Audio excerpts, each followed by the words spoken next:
பக்திங்கிறது நமக்கு மனசில் இருந்தாலே போதுமானது தான்.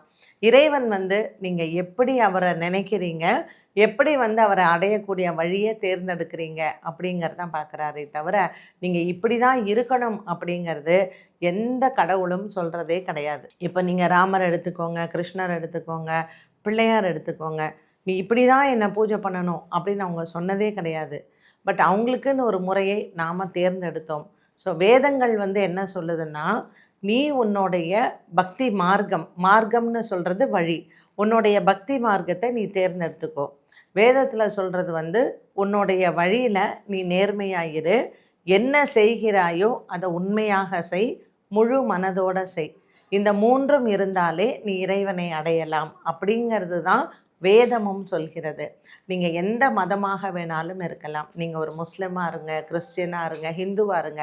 உங்களுடைய மதம் சொல்வது என்ன? இறைவனை அடைவதற்கான வழியில் உன்னுடைய மனசில் தூய்மை இருக்கணும். ஸோ நம்ம நல்லதை நினைக்கணும், நல்லதை பார்க்கணும், நல்லதை கேட்கணும் அப்படிங்கிறது தான் எல்லா மதங்களும் சொல்கிறது. இந்த மனிதன் வாழ்வதற்கான அந்த வழி, அந்த முறை, அந்த டிசிப்ளின், ஒரு வாழ்க்கையில் அவங்க கடைபிடிக்க வேண்டிய சில செயல்களை நம்மளுடைய வேதங்கள் சொல்கின்றன. இந்த வேதங்கள் முறைப்படி நம்ம எடுத்துக்கொண்டால் அதை நம்ம பக்தி மார்க்கமாக நம்ம இறைவனை அடைகிறோம்.